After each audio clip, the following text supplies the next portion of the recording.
Welcome to another episode of the Collectors Coalition, the show where two buddies talk comics, movies, and more. This is also the show where I crush all dreams. I'm one of your hosts, Christian Bean, and with me is my co-host, the man of crushed dreams, Mario Bennese. Yellow. Gray. No, like, you know how some people answer the phone like yellow? I never understood it. Why? I never understood it. Are you saying You're hello? racist against purple people. Are you saying hello or yellow? So I'm going to go with yellow. How was your week? What you doing? What are you talking about? Okay, we can stop talking about you now. We'll move on. Well, Kidding. not too much. I got a pretty freaky story. Okay, what is it? So last night I'm in my room, right? It's about midnight.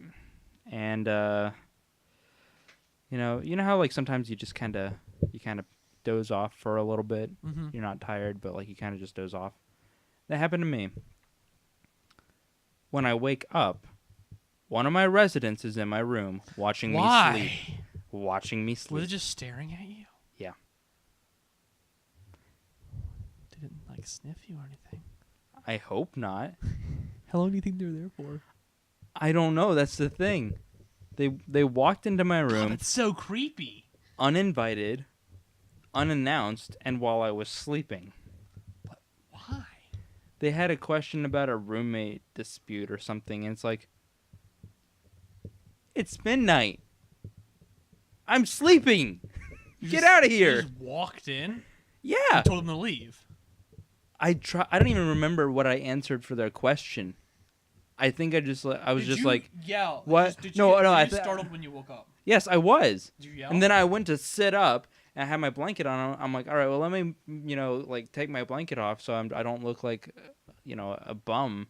I'm like, wait, I'm not wearing pants. This would be a very bad situation if I took my blanket off to show that I was just wearing a shirt and boxers. Jesus Christ, dude. I think I just, like, I said something like, she's like, oh, and my roommates got friends over and they're being loud and I'm trying Guy to or study. Girl. Cute? I don't think so. And so I'm like,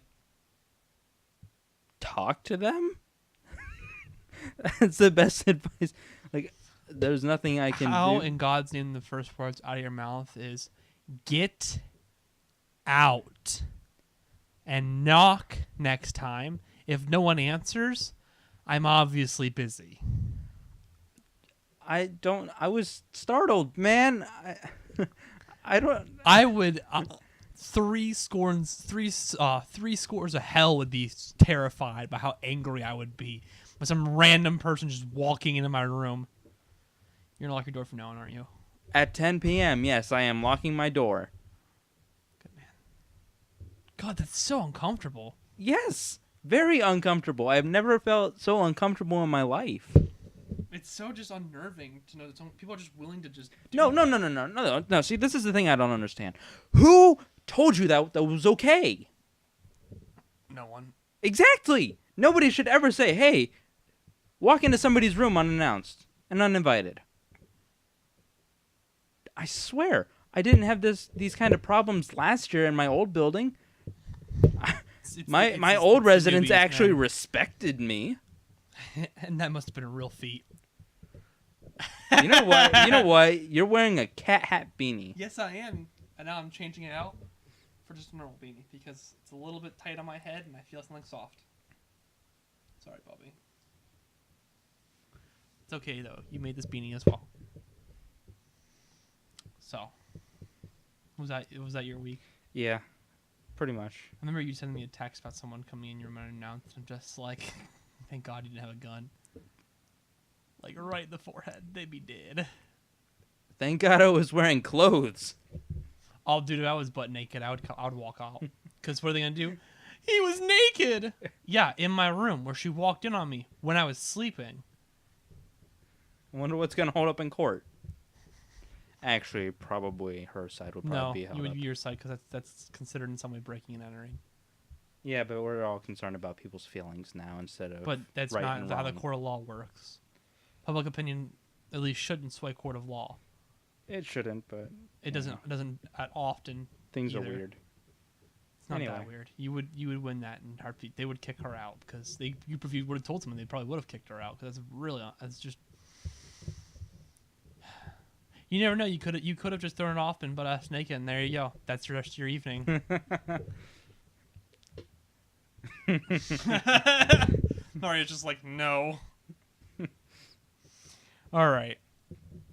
If that's all for you, Yeah. I haven't been doing anything this week. It's just been a series of working, doing little things, and trying to keep this this flaming turd a-flamin'. What? What? I don't know. So, let's move on to the news. All right.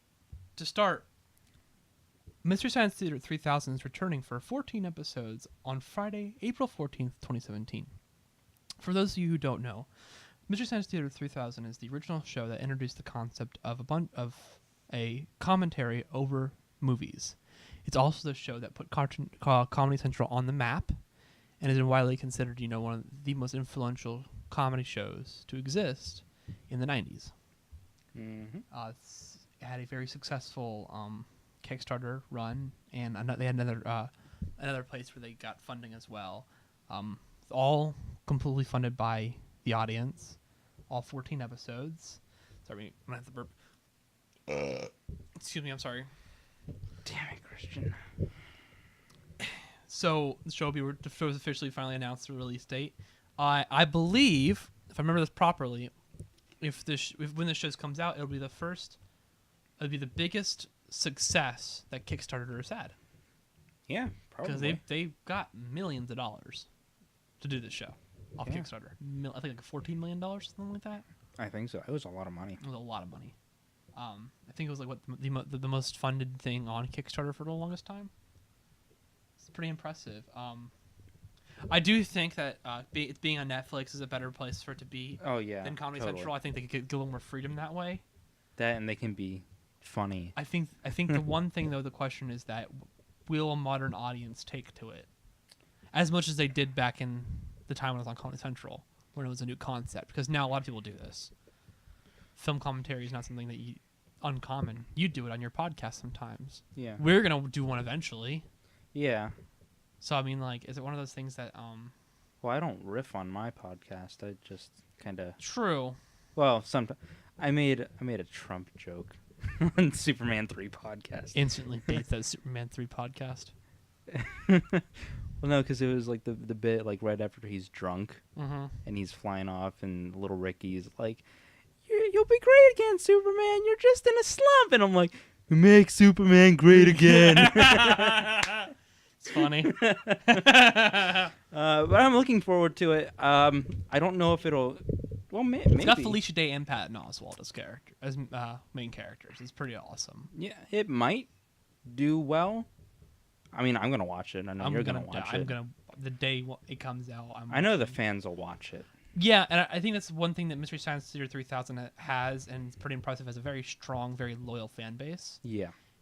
And you could definitely saw that from the crowdfunding. Oh, campaign, totally. How strong and how loyal that fan base is. So I think it's going to do really well. I don't know Netflix criteria for multiple seasons. Yeah. And I know, God, I always remember his name.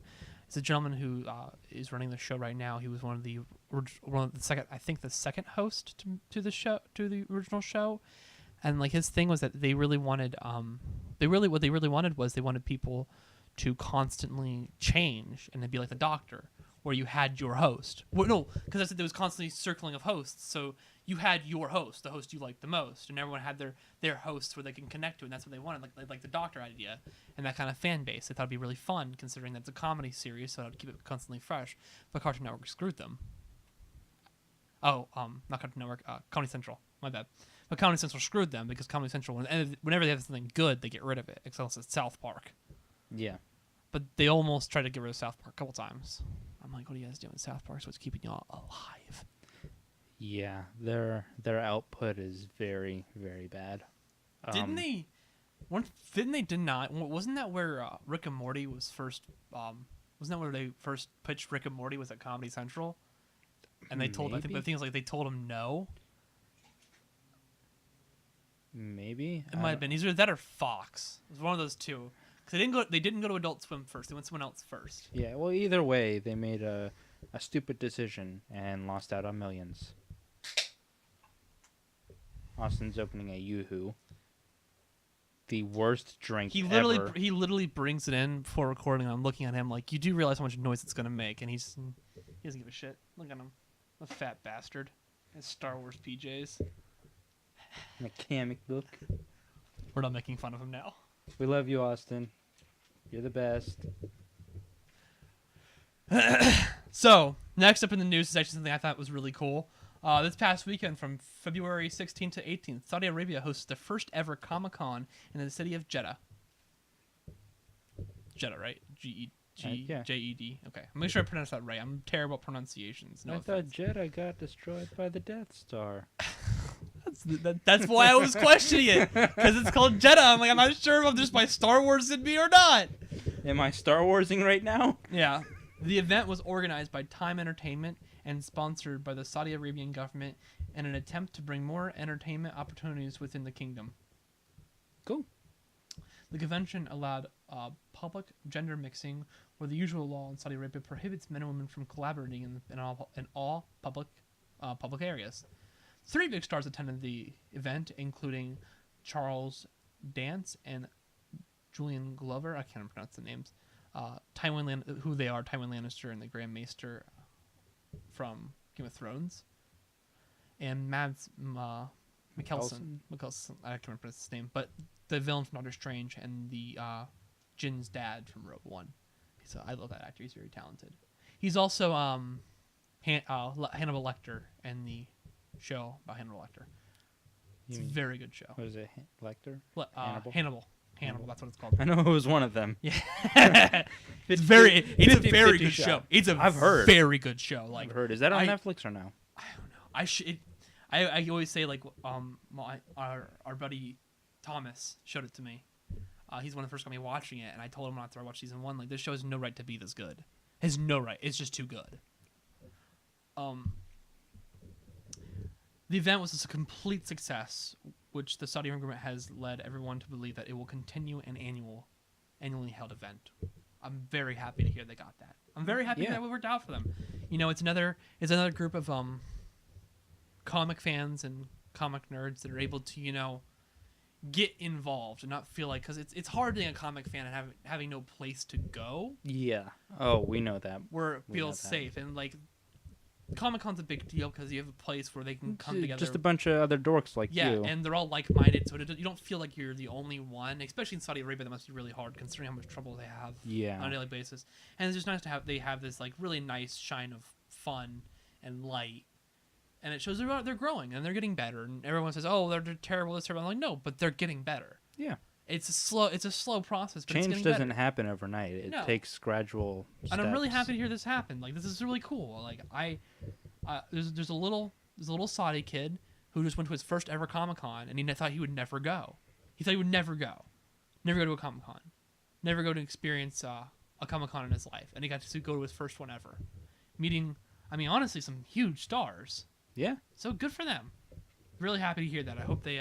I hope this does remain a yearly thing, and I think every nation should have a Comic-Con. Yeah, they're fun. Yeah, they are fun. I mean, I don't go because I have a problem with people. Yeah. Big groups of people terrify me. I go for the deals. The deals? The deals. The deals. The deals. A wheel and deal. Get a bunch of comic books for 50 cents a piece. It's true. It is kind of nice. Oh, come on. Really? Wow. Someone really got ahead of themselves. All right. I mean, why? I told you this news beforehand. Next up is that both The Purge 4 and the Conjuring spinoff, The Nun movies, have been announced for summer 2018. Purge will be released on Wednesday. Why Wednesday? July 4th? Oh, that makes sense. 2018. The Nun will be released on Friday the 13th, 2018. Nobody wants these. I kind of want The Nun, not gonna lie. I like the Conjuring universe. I thought The Conjuring was kind of dumb. Of course you did. I loved The Conjuring. I thought it was great. I haven't seen The Conjuring 2, so I can't say that wasn't James Wan, was it? No. I don't think. Yeah, no, it was James Wan. Yeah. I thought it was great. I thought it was really interesting. I thought it was a really one of the found few. the scares predictable. Well, yeah, but it's a fucking horror movie. Like all the scares are predictable. Name me a horror movie that the scares aren't predictable. Come on.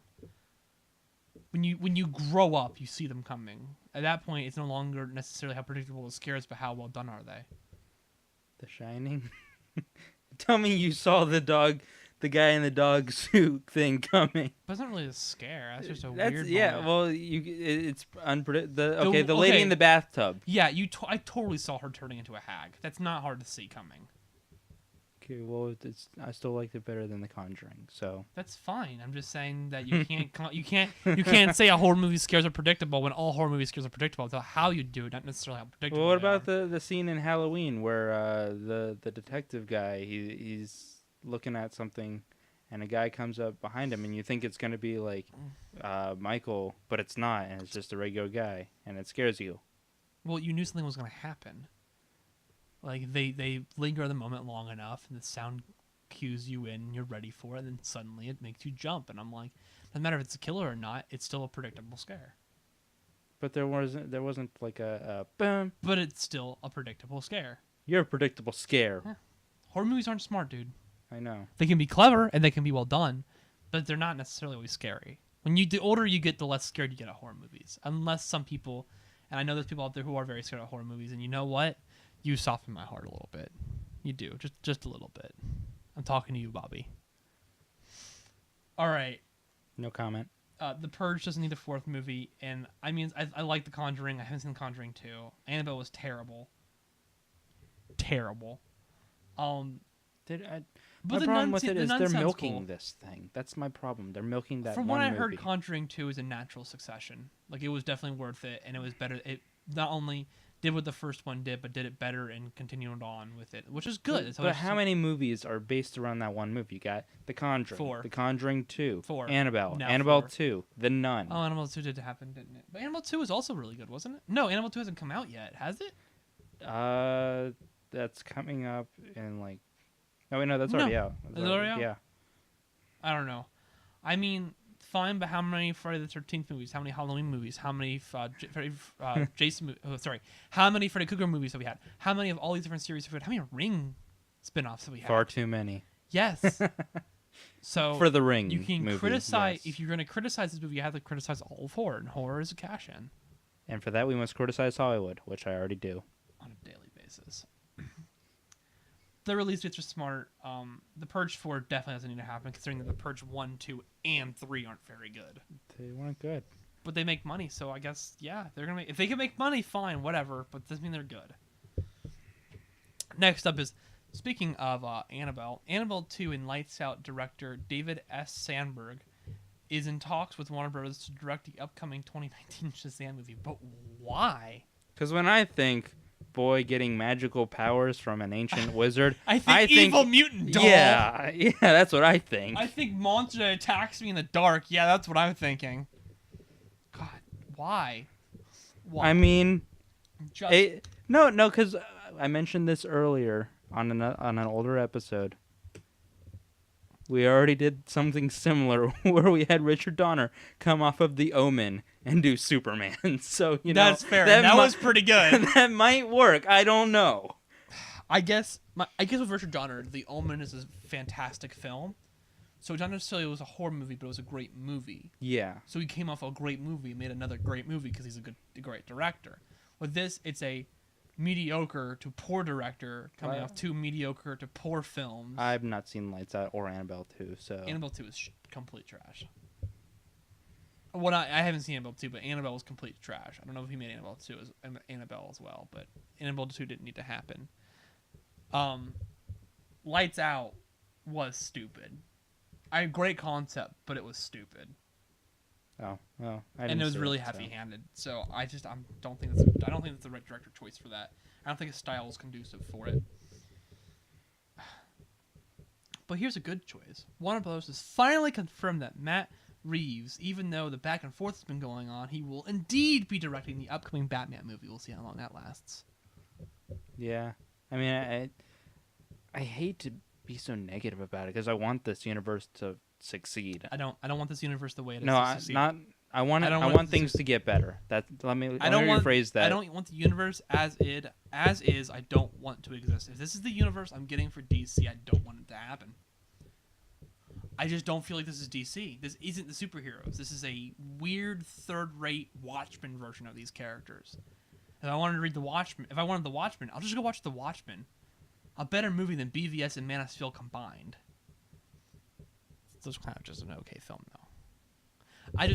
I want them to do well, but the way they're doing it isn't going to give them that, you know? And like I've said multiple times, this is not going to happen. The Batman will not happen within the next 2 years. Sorry, folks. It's just not going to happen. It won't come out this year, and it won't come out next year. It'll probably come out in 2019. They're going to do a reboot. You know they are. Have you seen the early reviews for Wonder Woman?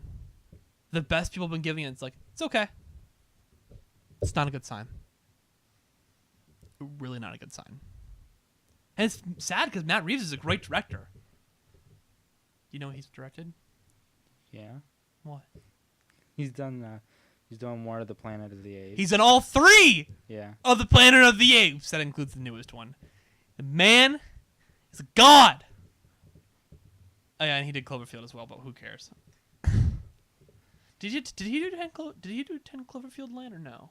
I don't think. I think that was. I don't know. I think that was a different director. I'm pretty sure that was a different director. Very different feel to it. I don't know. You know what I want? I want Superman to inspire hope. I was gonna say pizza, but that works too. I don't want Batman to be a complete and irredeemable monster. That's what he is in this season, an irredeemable monster. Calling it now. Just gonna call it now. I'm placing my bets. I'm gonna say Wonder Woman is a complete failure, but it's not a financial success. It's going to be a critical. It's going to be mediocre critically. It's going to do fine critically. It's going to get low to medium reviews, which is good considering that coming off BVS and Suicide Squad, where they had literally no one was on their side for either of those films. When it comes critically, people were just not on their sides. There's some critics that tried to defend him, but vast majority was against them. So I mean, medium reviews will be pretty good step up, but Justice League's going to be a complete flop. Nothing we've seen in Justice League so far has confirmed anything but a very stale, very boring film. So what they're going to do, they're going to say, make Flash next, reboot the universe. That way they can keep all the actors they want to keep. It'd be brilliant. They can keep all the actors that want to stay and they want to keep, right? So Ben Affleck, if he wants to leave, he can leave. We don't need him anymore. We don't replace him. While keeping like Henry Cavill and Gal Gadot if they want to stay, if she wants to stay. And then completely trying again. Yeah. You don't care, do you? Mario's just like, I just want a Superman movie. I mean, I had a point, but I've completely forgotten it now, so. Oh. I'm sorry. I'm an angry bean. No. I'm an angry bean. Along with Warner Brothers news, they've also announced a Nightwing solo film made with Lego Batman director Chris McKay. And this is a good choice! This is a good idea! But it's not going to happen! At least not going to happen soon. They're Nightwinging it. Well, they really are just throwing everything at the wall and seeing what sticks. One of my buddies posted on Twitter, he's like, making a Nightwing film after deciding to not have Robin in a movie for 20 years is the most Warner Brothers thing you can do. Yeah, it really is. It's like, I don't get it, man. I just don't get it. Like, what do they hope to get out of this? What do they hope to get? I mean, there's tons of Nightwing fans, yeah, but like, you haven't even given us Robin. You could at least give us Damian or Tim. Well, Jason's dead in this universe. Yes, he is. Cool. So we've had Dick, we've had Jason. Can we get Tim or Damian? You can skip Tim. Like I would die on the inside a little bit. But if you need to, just skip Tim and give us Damian. Or just not do Damian, just give us Tim. Just give us something. The Tiny Tim? Or give us Tim as Red Robin and give us Damian Wayne. Like, I don't see why you need to go about the way you're going. I don't get it, guys. What are you trying to succeed? Tim the Toolman Drake? Oh, my God. Shut up. Oh, man. Continuing the depressing news. Del Toro has confirmed that Hellboy 3 will 100% not happen. I mean, I kind of expected it, Mario. Yeah. It's really unfortunate, though. He doesn't, no one, he hasn't given us a reason why it's not happening. He just said it's definitely not happening. I'm like, well, could you elaborate what's the reasoning behind it?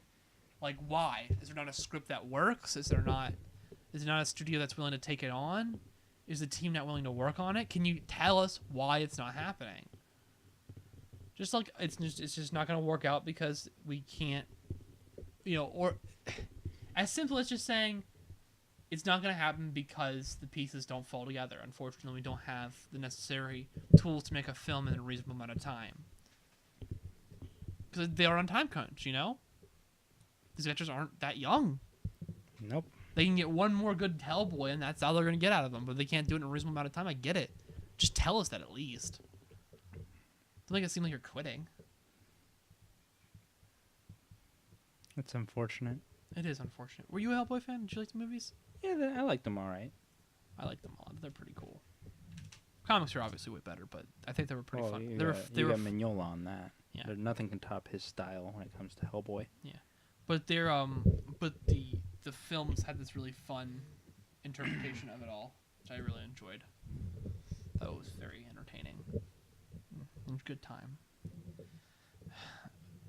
Going on news that I don't think anybody really cares about. Marvel has cast Game of Thrones. Olam has cast the Game of Thrones actor Iwan Rowan in the lead role of Maximus for the upcoming Inhumans TV show. Cool. Cool story, bro.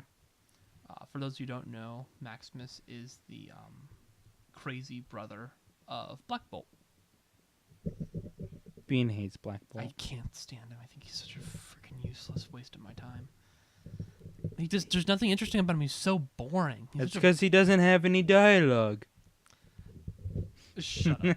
That's not the reason why. I just do not think he's a compelling character. Because he doesn't have any dialogue. If I speak, I will destroy the world. I'm like, why? Like, why? Like, why? Who in the writing room says, you know what would be cool? If words could hurt you. Sticks and stones might break my bones, but Black Bolt will effing kill me.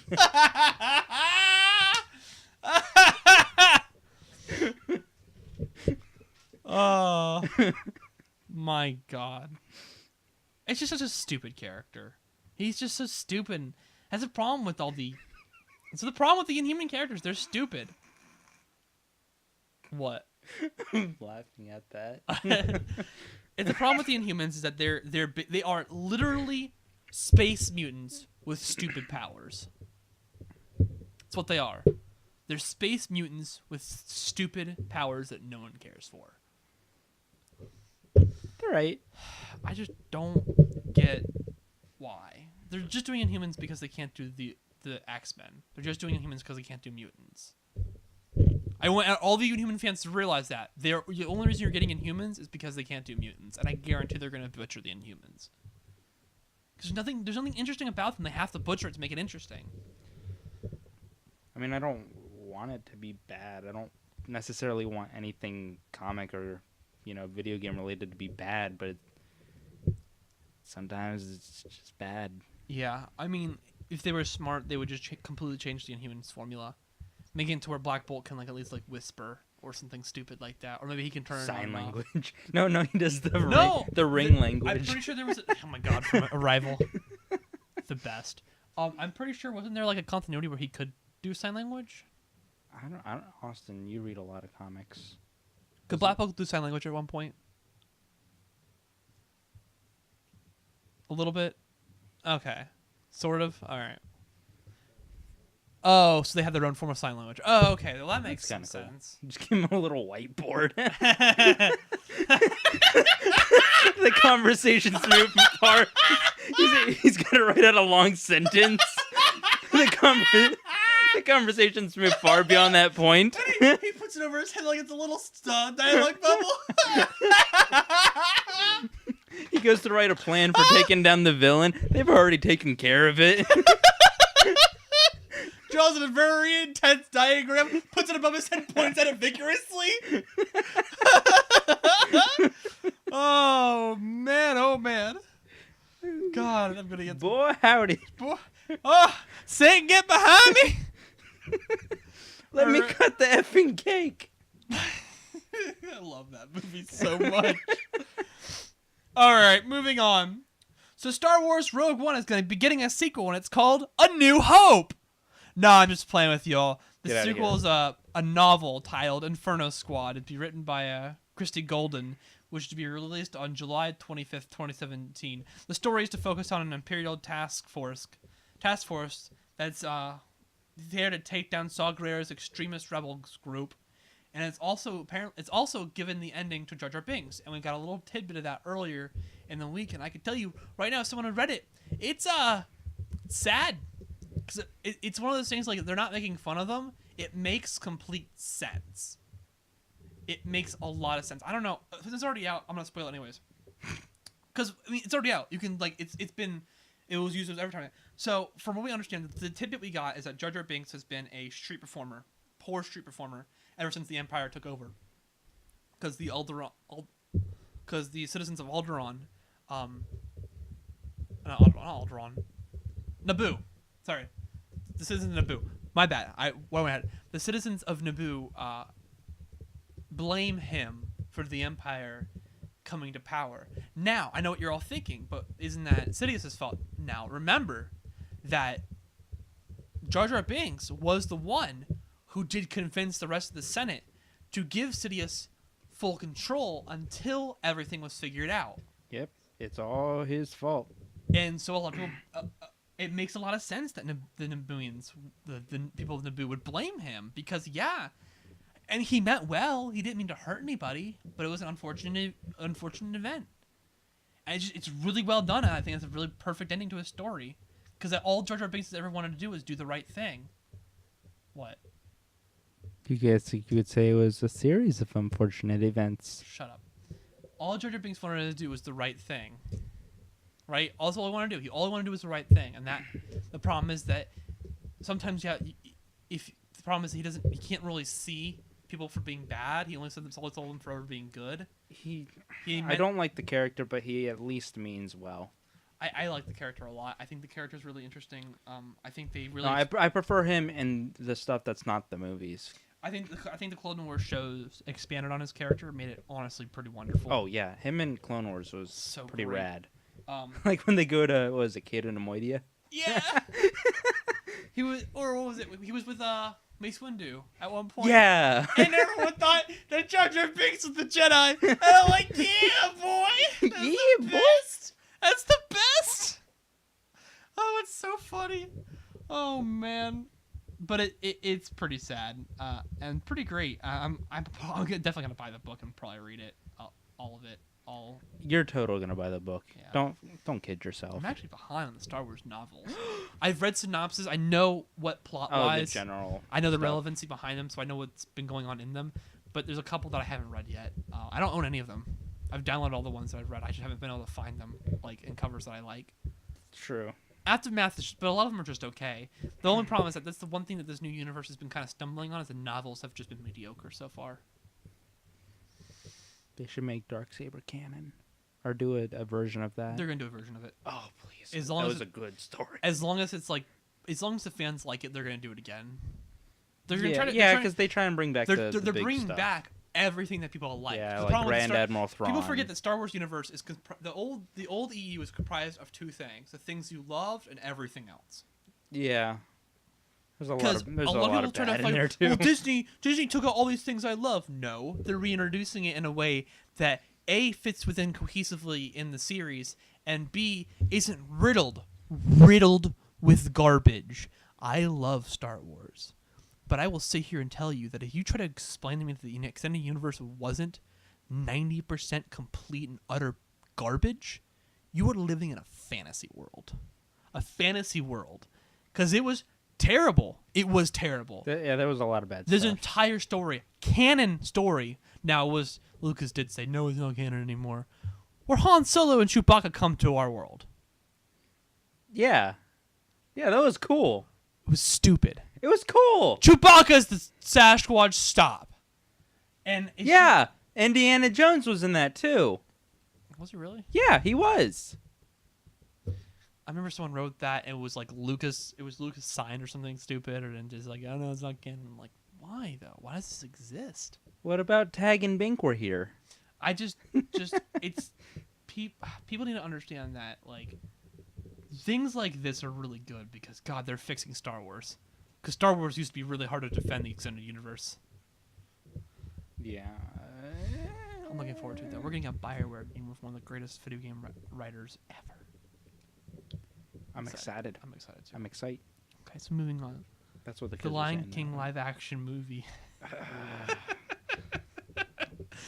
Are you gonna train these lions? Has cast Donald Glover as the voice of Simba, good casting, and James Earl Jones as the voice of Mufasa. So no change there. He's literally playing the same character he played 23 years ago. Yeah. Good castings, but like, why? I mean, okay, we're getting the same director from Jungle Book and Iron Man, John Favreau. And it's expected to come out late next year or early 2019. So I don't care. I don't either. You want to know why I don't care? Because if I wanted to watch The Jungle Book or The Lion King or Beauty and the Beast, I could pop on the animated flick. Because I'm not going to go pay $12 to go see it when I've already seen the movie. How many times before? They're not doing anything new or original with these. The only thing that they're doing, we went from cartoon to live action. Oh! I don't like them. They're not good. They're not I have good at not all. been impressed by a single one. Like, the only one that was okay was The Jungle Book, and that's just because the CGI work was phenomenal. I actually do really want a live action Lion King where we get to see lions just maul different animals and just tear into them. That'd be the best. Hey kids, circle of life. followed by a sex scene with Simba and Nala. Oh my god! And then Nala and it'd be like Nala and Mufasa. Oh god. 'Cause Simba would be kicked out of that society. Yeah. Oh god. So it'd be Nala and Mufasa, and then if Mufasa would have a kid, then it'd be Mufasa and that kid. As long as it was a girl. Well then. Mufasa's the headline. But Oh, I thought you said headline, and I'm like, what? no. So Are we talking about naming the episode already? yeah, I don't care. But moving on to some news that I got really excited about and I had a good laugh at. DC Universe is doing a crossover for Looney Tunes in May. Only 4 books have been released as yet. The first one is Jonah Hex and Yosemite Sam. And there's just something innately beautiful about that. And there's an image in my mind, and it's going to be funny. Martian Manhunter and Marvin the Martian, which I kind of saw that coming.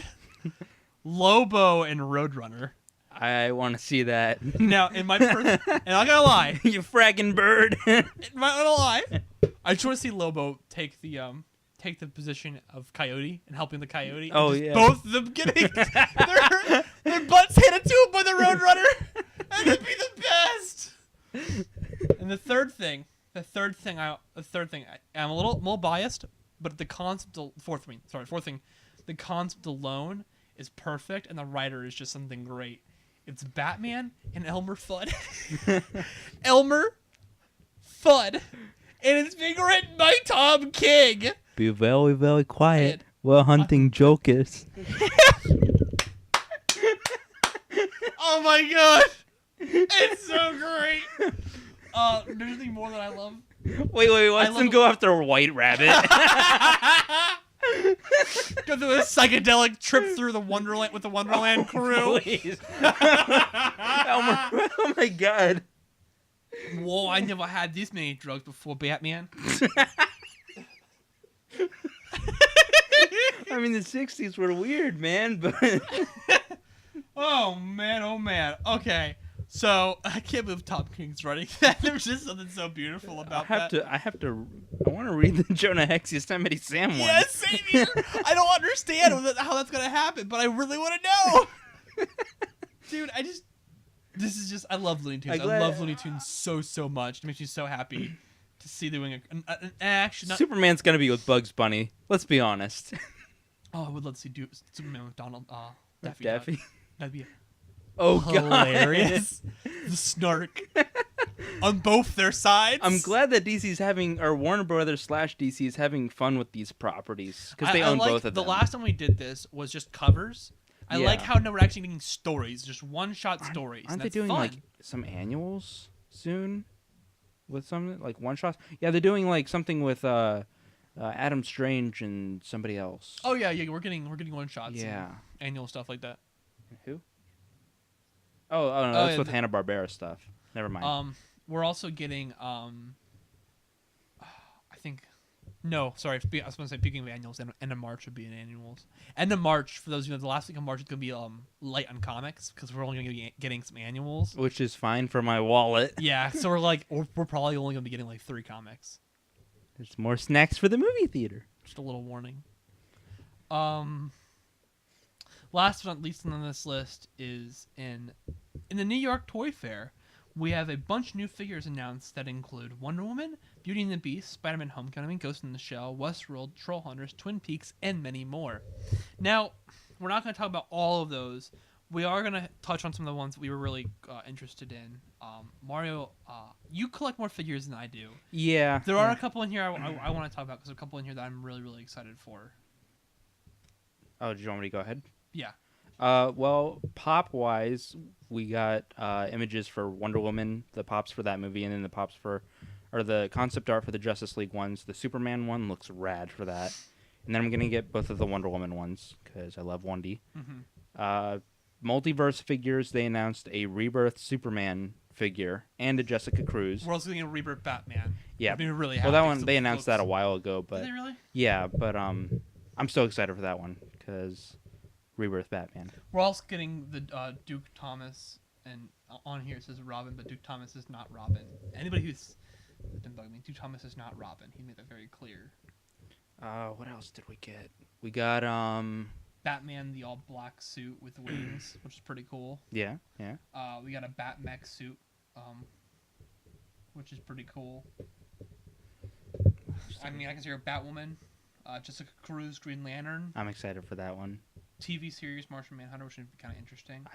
Two-Face and Clayface. No, apparently this is part of like... Yeah, it's a Build-A-Figure one. Yeah, which is pretty nice. I'm kind of excited. I might actually get... Was it Superman, Batwoman, Jessica Cruz, Martian Manhunter, and Two-Face, and you get all those to get Clayface? I'm probably going to get that. Yeah, I mean, they all look pretty good from the concept. I mean, I was eventually going to start doing all these collecting things. Oh, for figures and stuff? I was going to do it eventually.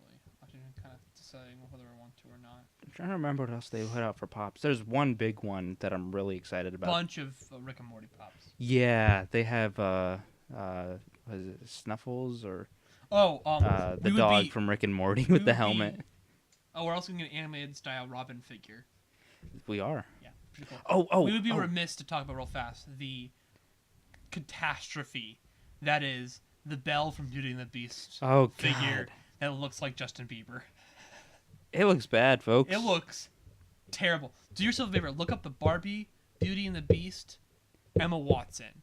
It's hilarious. Bring a picture of Emma Watson. Bring a picture of Justin Bieber. It looks like their heroin child. It looks terrible.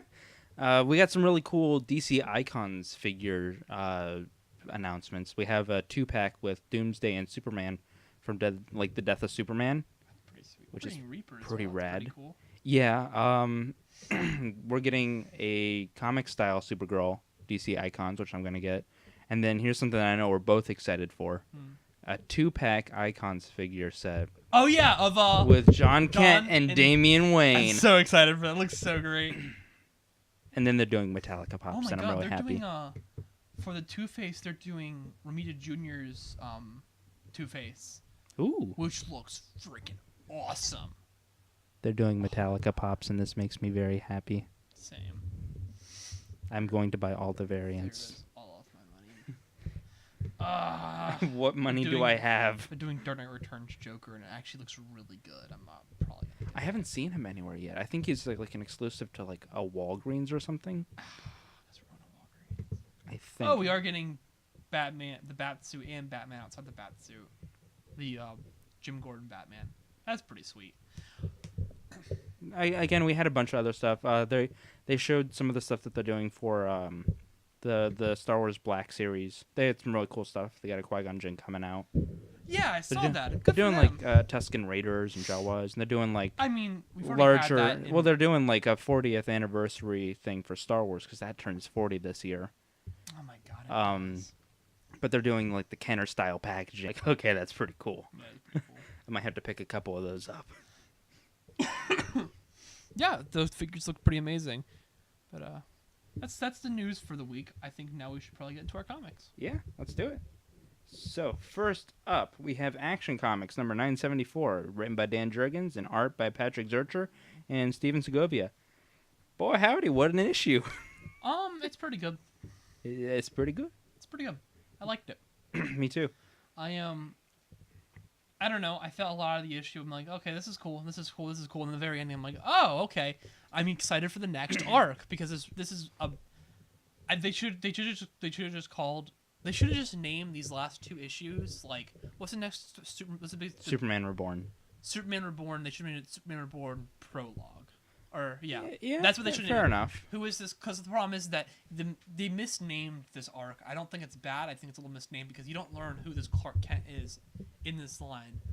He does remember everything that happened to him at the end, but you don't know what he remembered. So it's really fascinating. Yeah, I'm really interested to see what the deal is with this guy, though. Yeah, I would love. Because he kind of turns straight up stalker. They should have named it. Yeah, like I do think he's a plant, but they should have named it Superman Reborn Prologue. I don't think he's a plant. I think he's a human. I don't. I think he he's doesn't human. have leaves. I think. I hate you so much. But no, that's what they should have called it. They should have called it the Prologue to Superman Reborn. 2-issue prologue for what's going to end up being like what a huge event. It's only 4 issues. Yeah, it's still pretty big. And then you have the aftermath, which leads into everything that Superman is in, so which is good. That's what I'm saying. It's just like it's 4 issues plus the aftermath. This is a big story, and this 2 issues are part of that story. These 2 Action Comics issues are a part of that story. They're built up to that story. Yeah. So they should have called it prologue. Even better naming for it. Either way, I'm still It's good. really It was a hyped. good issue. It gets me really excited to see where they're going with this. I'm really excited to see who he is and what he knows. Just think. Next issue is the 975th issue of Action Comics. Yeah. They're making us pay $3.99 for that one. I don't know. Really? Because Is it a bigger issue? yeah, it's a little bit, but it's also because it's kind of a milestone issue. But for like $9.50, I get 1,000. I get.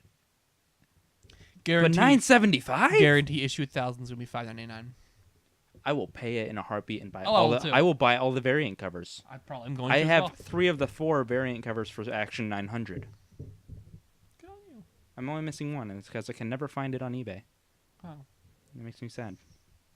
Anyway, next up is Batgirl number 8, written by Hope Larson and art by Chris Wildgoose. What a last name. I'm gonna spoil this book a little bit because it's kind of a problem I have. You know how they made it seem like that maybe this this son of a penguin might have a little bit of complexity. He might not be evil. He might have like his own thing where he fights not being evil and whatnot. Might think it'd be interesting and slightly complex. Nah, he's just totally evil. Wow. I know. That's I'm kind of like, lame. and I'm like, they start the story so well. I'm like, okay, they go on this date. It's really cute. She likes him. He seems like he explains that yeah, my dad's Penguin. And he tells his whole life story about him and Penguin. I'm like, it's really interesting because like you feel for him because it's one of Penguin's girls that he had waitress for him that he slept with, got pregnant, he kicks her out, and he just paid child support and paid for everything that he needed. That way he wouldn't have to see the kid ever.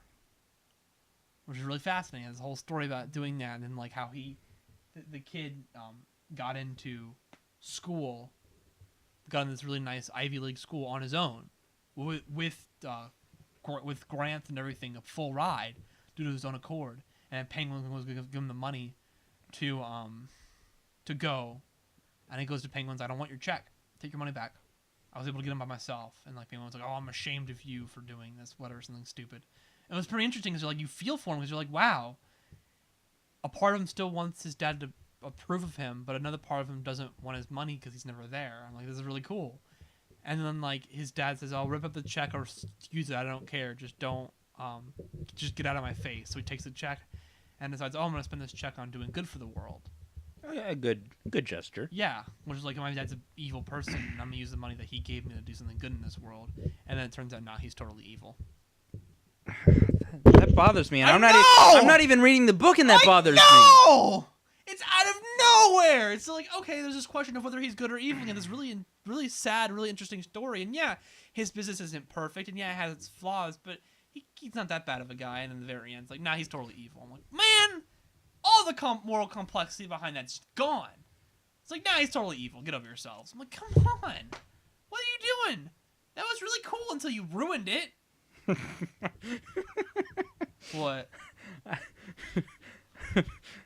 Warner Brothers. It's really cool until you ruined it. Oh, man. This issue is a trip. I'm like, all right, I'm into it. In the second half. I'm like, why? It was constantly asking, why? What is the purpose behind this? I just said porpoise. I know, I caught it too. I'm like, okay. All right, let's move on. Let's move on to a book that's really good. Yes, this was a very good book. Batman Beyond #5, written by Dan Jurgens and art by Bernard Chang. Oh my god, that ending! Boy, howdy! Oh my god, that ending! I say boy, howdy a lot. I didn't see it coming at all.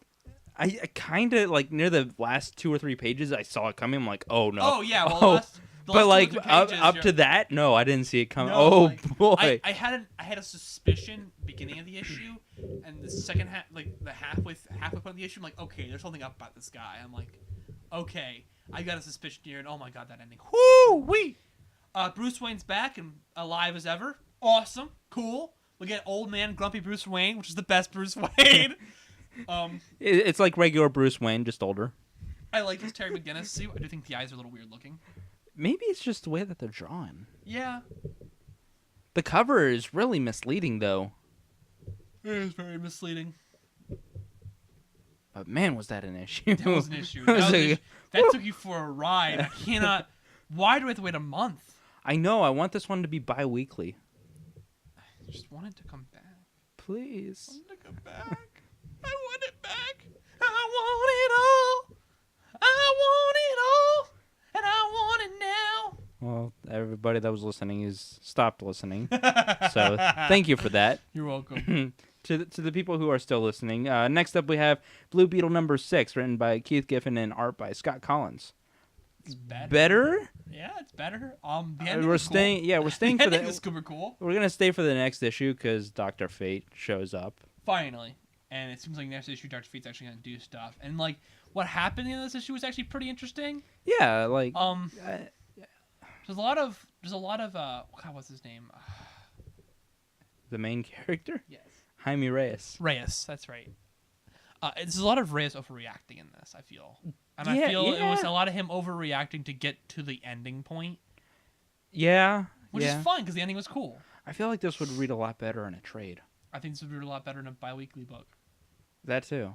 Just not so I don't feel separated. I was talking to Bobby, and I'm like, I feel really bad, because I wish this book... I wish this was a good monthly book.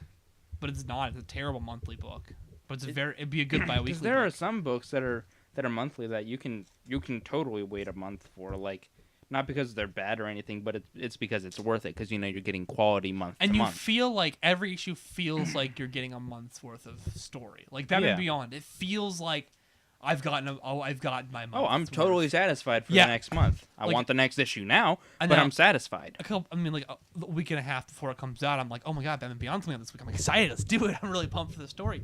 But I feel like I'm happy. Like I'm satisfied with how Batman Beyond ended. It's ended in a way to where I don't mind waiting a month for it. Problem with Blue Beetle is that like I kind of mind because I feel like there's not enough information given me in this issue that satisfies me. I'm like I'm not really satisfied as an issue. This is the one issue at the ending. I'm like, okay, I'm really happy. The story's got kind of got to the point, and I'm really excited to see where it goes from here. I was actually satisfied with this issue. Now it could have been a bit better, but I hope the next one really kicks it up. Yeah, me too. Is it kind of sad that we're picking up Blue Beetle just to see Dr. Fate? I also A guy that's only been in the book twice. Bobby adores Blue Beetle. She loves Ted Cord and she loves Jaime Reyes, and so do I. Oh, I like them a lot So too. my original reason picking this book up was because I wanted to see what they do with it. I knew Dr. Fate was going to be in it. I knew Bobby would read them. It's like Wonder Woman. Like I pick up Wonder Woman because I love Wonder Woman, but I also know that Bobby would want to read them. Yeah. So I mean, I might end up keeping Blue Beetle a lot longer than you might. Because I'll stay she with was- it and see where it goes. Just because I I think don't like giving up on books. Yeah, this bought me a couple extra issues. The ending of this issue had some really cool things, and a lot of cool things happened. So I'm like, okay, no, this kept me on for a couple more issues. I'm interested to see where this is going. Yeah, I mean, You've got me Doctor- fascinated. Yeah. I like this new villain you've introduced. Not really new, but I like this villain you have. It's really cool. Yeah, I mean, I hope the next issue's just as good or better. I wish it was a bi-weekly book. I'd pay for it. Yeah, I would totally pay for it. Next up, we got Detective Comics number 951, written by James Tynion IV, and art by Christian Deuce. This was a good issue. I liked it. Now, I'm not saying that his art isn't kind of conducive to his name. I'm just saying that his art is kind of weird, A little bit, yes. and it was kind of startling to go from the last artist to this one. I didn't see it coming, and I saw like, this is a new artist. I'm like, who is this? Christian Deuce. Someone's making fun of me. Someone's playing a joke. Somebody's picking on me because my name's Christian. But it was good. I liked it a lot. It was good. Excellent issue. For a second, I'm like, oh no. And then I was like, oh. But oh no. Oh no! Oh no! No! There's some good stuff in this book. It sets up what's going to be a huge Detective Comics story, and on top of that, we already have a huge Batman story. So we got these two huge stories running side by side. I'm like, yes! Let all the villains have let all the huge stories happen. Let it sweep over me. We got Superman having a huge story. Two Batman issue comic lines having a huge story. I'm Just give excited. me a Mad Hatter story. It's coming. That'll make me happy. Tom King likes to do the weird villains, and I mean, Scott Snyder likes doing villains like that too. So Yeah. pretty cool to see. I'm excited. So am I. Next up, we got Flash number 17, written by Joshua Williamson and art by Carmine Di Giandomenico. Whew. That's such a cool name. Woohoo! That is such a cool name. That was a good issue. It was a good issue. I enjoyed myself immensely on that. That ending though. Woo! That ending though. Yeah, Things get real, and I was not prepared. I was not either. I'm like, oh no. Ooh. I guess the one thing about this issue is not really a spoiler because I've been doing it slowly throughout the story is that they've kind of reconfirmed the rogues as villains, Yeah, and they should want the bad guys. And I like that. I like the rogues being the Robin Hood style figures for the longest time, but they never gave back. So there's always like the Robin Hood, except for they steal from the rich and keep it for themselves. Because let's be honest, they are the needy. Yeah, So, go ahead. because a lot of the stuff that they tried to do in the New 52 was make a lot of villains good guys, and like sometimes it worked, but majority of the time it's just we don't want to see that. What I kind of appreciated what New 52 did, it was a double-edged sword. They want to make a lot of the villains good guys so they can introduce more villains and new villains. That's a weird position to be in, Yeah. where you want the villains to stay villains. We don't want them to change and grow as people. We want them to stay evil and corrupt and like morally corrupted. And a couple characters, a couple of the villains turning more heroic kind of worked. But like, in some ways, the rogues not being bad guys kind of worked because they have a code of honor. Yeah, because the rogues have always had this very clear cut of honor, things they will and won't do. Golden Glider doesn't have that though. No, she doesn't. So it was always very clear. But they made an attempt to introduce these new villains. They made an attempt to make Gorilla Grodd more of a major villain. Even in Batman, they didn't like turn the villains necessarily into heroes, but they showed that the Batman villains also have a code, which is that they're the only ones allowed to terrorize Gotham. The only ones. They're very territorial. They are very territorial. Like when Joker was doing the whole thing where he was Catwoman's marked her spot. Yeah. When Joker was doing the whole thing where he was literally saying, I'm just gonna destroy the city, and like I'm not playing with Batman anymore. This is the end. I'm gonna destroy the city. I'm gonna kill Batman, and I'm gonna call it. The villains actually came in to help Batman fight because they're like, you know what? We might hate it, but this is still our city. This is our city too, and they fought for it, which is really cool. Yeah. They did a lot of things like trying to add some complexity to villains. The problem is though is that complexity to your villains are really cool. I feel it works better for your lower tier villains. Like if you came out that Kite Man wanted to reform, I'd be interested in that story. I'd be in it for Kite Man. Yeah, I know you would. Like if you did something like that, but like there's no reforming the Joker. There's no reforming Lex Luthor. There's no reforming Captain Cold. These are villains that will always be villains. We're literally just waiting for a matter of time. It's only a matter of time until Lex Luthor does something crappy. Yeah, I'm counting on it. Yeah, we're waiting for it. Like, it's just a character everyone expects to go evil again. Sorry, I burped. So, I mean, I understand what they're trying to do, but, I mean, if we're being honest with ourselves, we know where this is going. Yeah. It was good, though. I'm excited for the next issue. Another deuce. Next up is Hal Jordan and the Green Lantern Corps number 15, written by Robert Venditti and art by Ethan Van Sciver. Sorry, I wonder what his art would look like. It's been a very long day. I've only had one nap today. If it's anything like his writing, it'd be fantastic. This is a good book. It brought in one of my favorite Blue Lantern Corps members. If not, it's my favorite Blue Lantern Corps member. Everybody likes Saint Walker. Yeah, he's cool. I thought he was dead. Yeah, well, so did everybody else. Yeah, and then I saw Saint Walker because I'm making a joke to Austin, to where we had this. He has this really cool poster of like I guess it's the leaders at one point of all the different corps, for the most part, and then one of them was Saint Walker, and I pointed like he's dead, ha ha ha, and he's just like screw you, man. Not anymore. Not anymore. Saint Walker's alive, which is cool. I mean, we kind of saw it coming. He's the only Blue Lantern anybody cared about. Yeah, pretty much. Also, Guy Gardner. Being Guy Gardner. Yeah. Being Guy Gardner. I don't know what it is about Venditti, but he writes Guy in a way that I like him. He writes He writes him like a person. Yeah, he does. He doesn't write him like this weird Boston trope or like this weird New Yorker trope. My khakis. What I like about Guy, especially in this book, is that he makes very clear his character motivation and why he does the things he does, and you can almost predict what Guy's going to do next, and I kind of like that. I like this feeling that Guy is very predictable. But I also like this idea that Guy... I like how in the first story they showed a Guy as unbreakable. Oh, yeah. I thought that was really cool. He's got a serious level of determinism. I also like how you can tell his hot-headedness only goes to a point. It's not like... Death of Superman's a great example to where his hot-headedness nearly got people killed. Oh, yeah. And that really frustrated me because I don't feel like a Green Lantern should be like that. But in this one, his hot-headedness doesn't get anybody killed. He's just going to get himself killed. Yeah, he's just kind of stupid. But he's headstrong. It seems like he considers everyone else as well into the situation. That way no one else can get hurt other than him. And I like that. I think that's how you should write Guy. I like it a lot. I like Guy Gardner in this book. I never thought those words would come out of my mouth. Me either. I enjoy Guy Gardner as a character. And I'm like, what warped universe am I living in where I enjoy Guy Gardner? I don't know what's real anymore. No, I don't, man. And you know me, I was the biggest fighter against Guy Gardner. I used to hate him. I used to loathe his character. I used to call him Shitty Wolverine. What universe is this? Mario's reading Batman and Christian likes Guy Gardner.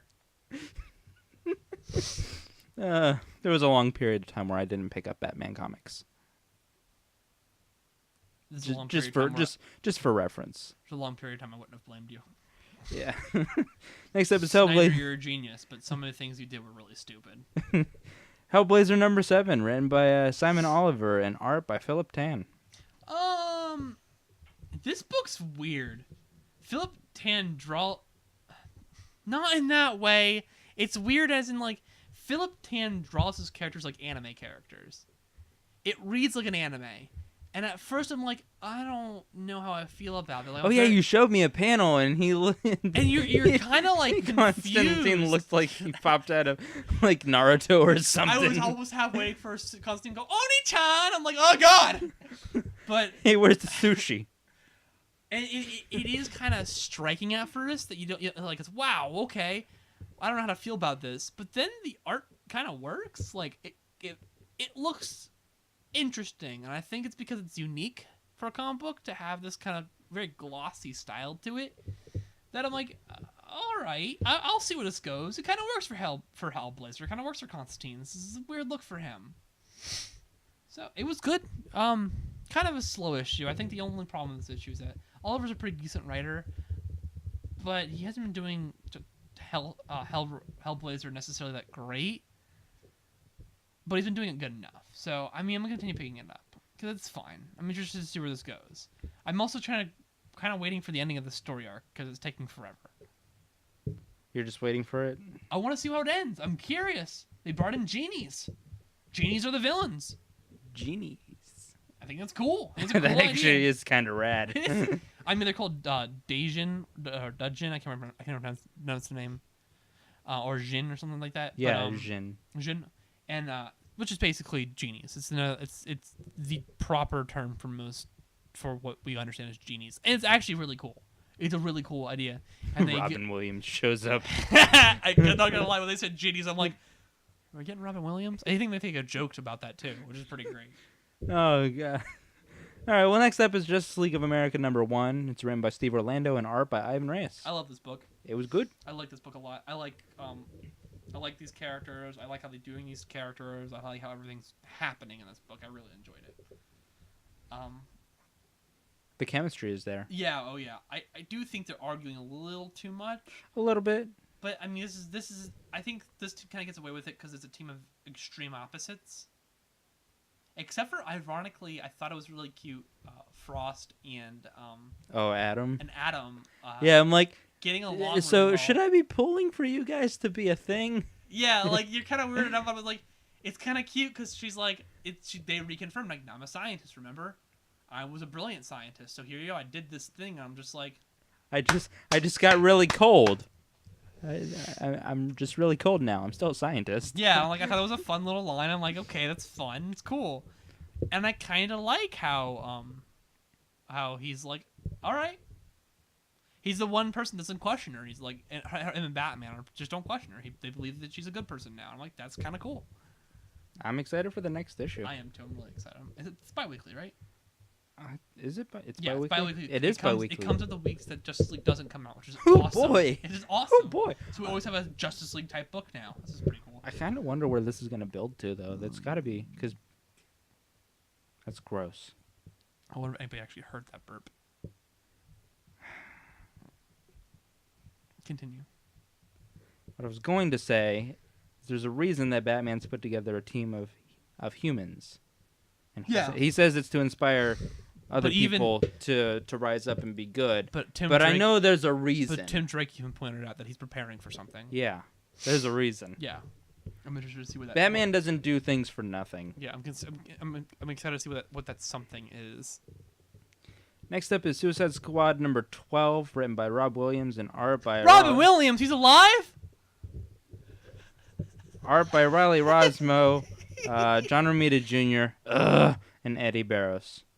John Romita Jr.'s art looks terrible. It's better than it was last issue. Eddie Burrows. No, it's not. Eddie Burrows did the second story, right? Yeah. Yeah. And I think his looked fantastic. Oh, totally. I think his looked really good, and I kind of wish he was the second half of the story was far more.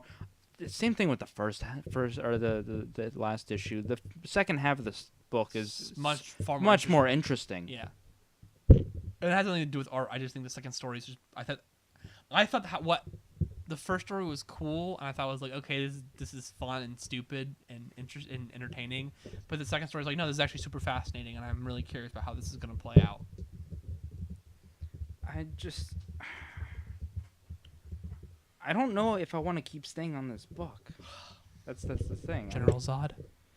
That's the only reason General I'm on Zod. this book. Well, that and because of the government stuff. Yeah, that's pretty cool. Because that's kind of important for the DCU. Yeah, it is.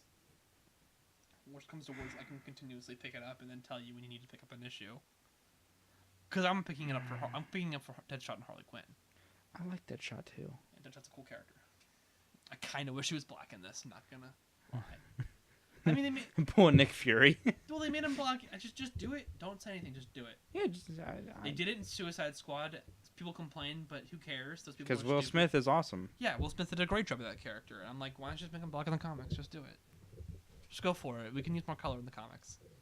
There's a book that is not on this list. It's not a big deal. It's just one. Supergirl Being Super #2, written by Mariko Tamaki and art by Joelle Jones and Kelly Fitzpatrick. How is it? Bad. Moving on. Let me explain why it's bad. They're just like, bad, all right. I've seen a lot of people praise this book. It is mediocre at best. It is not a very good book. This is a baby's first Supergirl book. That's what I've been picking up on. If this is your first Supergirl story, it's a self-contained Supergirl book. Yeah. And it's not very good. It's in its own continuity. I mentioned this last time. It does that stupid thing with teenagers where they're trying to write them as moody, but they come off as just cliched, where it's like, I don't like my family. Well, I love them, but don't tell them that. No, stop. That's not how you write a person. Yeah. They do the same thing with this issue, and they're talking about... You know what? I don't even care. I'm going to spoil this one. Kara's friend dies. One of her friends dies. Wow, that got dark. And Supergirl couldn't save her, or Kara couldn't save her, because she doesn't have all her powers yet, or she doesn't know how to control them. Mm-hmm. And so her and her other best friend don't go talking, like they're not talking for a long time.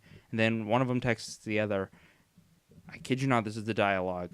I don't know, this whole thing is really dumb right now. Yeah, totally. Really dumb. Your friend just died. That is not... What kind of person talks like that? And then they start sending emojis. And then there's like an eye emoji, a donut, and the crap emoji. And it's like, I do not give a crap. What? Stop. The foreshadowing is very thinly veiled. The conflict is barely there. There are no moments where the characters are given any chance to breathe. Every panel has a word on it, whether it's dialogue, a text box, or an onomatopoeia. Okay? There is no chance where a character and another character can just sit down and have a moment and enjoy the silence for half a second before some stupid little word pops up. And it's all poorly written. I don't care about any character in this book. The only one that I actually kind of like is Mrs. Danvers. And that's because she's kind of written like a person. Kind of. And I'm saying as a person in the loosest sense of the word. This is terrible. And I'm sure somebody's going to like this book. And you know what? More power to you. But you know what? This book is not for me. It's not for me. I don't like it. It's not very good. Wow. You got, wait. Yeah, he got heated, all right. It's a good thing that this book is only 4 issues. Yeah, you're almost done. You're almost out of the water. It's stupid. It sounds stupid. It's... And you complain about the Supergirl mainline. At least that one has a story. A good story, too. Debatable, but a story. Next up is Teen Titans #5, written by Ben Percy and Koi Pham. That felt like a Teen Titans book. Yeah, I actually felt a lot like the Teen Titans comic. How long is Koi Pham's art going to be there for? I don't know. Because it's not very good. You don't like it? No. I think it's serviceable, but it's not my favorite. There's a bunch of panels where the people just have this most uncomfortable expressions on their faces. I'm just like, you can't draw faces, can you? Ooh, you're one of those artists. Your action looks really cool, but your faces really creep me out sometimes. This is one Starfire face. It just a panel, and she looks like any second she's gonna go cross-eyed and start wiggling her tongue out of her mouth. Just like, Jesus. It looks really weird. I like the book though. Yeah. I like Batman in the end. Oh, yeah, you guys look like you need to have a moment to talk, so we're just gonna go over here. Also, there are 2 Titans Towers in this DCU now. And did you notice? Opposite coasts. Yes. Titans East and Titans West. Woo-hoo! Canon now. It's canon now. Woo-hoo! Yeah. The West are called Titans. The East are called... No, wait. West is called Teen Titans, and the East is called Titans. I think that's kind of cool. The closer you get to San Francisco, the more of a child you become. Oh, called out San Francisco. Sorry. Oh, boy. I enjoyed reading that book, though. It was really fun. Next up is Wonder Woman number 17, written by Greg Rucka and art by Liam Sharp. Again, I like the story. Again, I don't want to have to wait a month. Yeah. It's written to be a bi-weekly book, and a bi-weekly book that isn't technically bi-weekly. It's I know it sounds really stupid, and someone pointed out how dumb it sounds, but like, it's really hard to enjoy a book that. Sorry. It's been one of those days. It's really hard to enjoy a book's story when it's constantly changing. When every other book, it's a new story. Because when you're reading a line, you tie that line to a narrative. Mm-hmm. Now, yes, before you make the argument, I know Suicide Squad does 2 stories every book, but each story ties into an overall narrative. It's all linear. There is a single narrative there that's being told. Originally, it was introducing the Squad, and what was that first arc about? Introducing the Squad. Was this new one about the kid that someone trying to kill Amanda Waller. That's the second story about is someone trying to kill Amanda Waller, which is fascinating. The end of the Suicide Squad also the title of the next story the second story of the next book is hilarious. That did make me laugh hardcore. The problem with Wonder Woman is that the 2 stories aren't connected into an overall narrative. They're just kind of there. Before it was loosely veiled narrative that they were connecting. This one there's no narrative at all. It's connecting together, and it's really hard. It's getting hard to read. Yeah, I find Godwatch to be a more interesting story. I find Godwatch to be a more interesting Wonder Woman story. I find the Truth to be a more unique Wonder Woman story. One's more interesting, the other's more unique, and I feel that you could have done those in 2 different lines. Yeah, they really could have. I mean, on the plus side, it didn't overstay its welcome. It's actually a fast read. Yeah, it's a fast read. And it's good. It's the just art is. I love the art. Sharp is pretty brilliant. It's good, but like I said, I wish it had its own line. I wish there's 2 Wonder Woman lines. That's what I'm saying. I want 2 Wonder Woman lines. I don't know why she doesn't have them. She needs 2 lines, especially with the movie coming out. It'll sell. Promote the character. Well, they're. Sorry. Oh, I'm sorry. I'm calling it now. What they're hoping is that if they put low money into advertisement, they can make money back on Wonder Woman the way they didn't in BVS. Same thing with Justice League. I don't think they're going to promote Justice League as heavily as they haven't been promoting Justice League as heavily as they promoted BVS at this point, and I don't think they're going to promote Justice League as heavily as you would expect, because they're hoping that if they can spend less money on advertisement, they can make more of their money back. Yeah. Which is fair considering how BVS. I think it was barely made back what it took in total to spend on it. Yeah, I'm not entirely sure on the numbers. I just know that they didn't make the money back that they wanted. A bunch of people were fired from in the studio because BVS didn't make the money back it was supposed to. And it's not like they didn't try to sell that movie. They tried. Oh yeah, but I mean, I can see. But it seems like they're not making an attempt with Wonder Woman. I can sit here all day, I can dip it in gold, but I'm telling you right now, you ain't buying a turd. Wait, I'm not buying a turd? No, you're not. I'm just saying as in general, like you as the audience. I can polish it and I can dip it in gold, but they're not gonna buy this turd. Oh. There's nothing they can. Oh, I thought it was like you're not buying a turd, you're buying a piece of gold. No, you're not. But you were talking about as like the you on the other side. Like no, you're not buying a turd. You're not buying. You've ruined the analogy. The point I'm trying to make is that there was nothing to do with the staff inside. It had everything to do with the people making the film, and of course they didn't fire anyone making the film, like director, writers, directors. The real people who ruined this film: producers, writers, directors. Batman. Thank you. I needed that. All right, guys. that has been our comics. As always, we get our comics from Docking Bay 94. If you're hidden up in Coconut Creek, Florida, say you're just sitting there wanting to get some coconuts and a creek. You know what, Christian? That's it. I quit. Go over to Docking Bay, walk in, tell John that Christian Mario said hi. Look him in the He'll probably eye. roll his eyes and be like, "Oh, those guys." Look him in the eyes and look him in the eyes and say, "You are an attractive, beautiful man." John's a great guy. He is a wonderful person. We love it there. We always try to drop their name in there because we do get our comics from there, and they're pretty great. Support your local comic shop, kids. Oh yeah. Again, support your local comic book shop. If you have a local shop, you got a local shop you like, get to know some people there. Get to know some people, have some friends. Go to some of the club things that you do. Get involved. Kiddies, I know it's hard. As someone who doesn't like to leave his room, I know it's difficult to do it, but sometimes you just gotta do it. Gotta man up. Gotta grow a comics pair. Get out of here. I'm trying. Just go. I wish. Well, guys, as always, with comics over, that leads into the unfortunate garbage day. Garbage day! I want to die. Christian, this movie was bad. The problem, okay, Fist Fight was definitely better than the last two movies we've seen.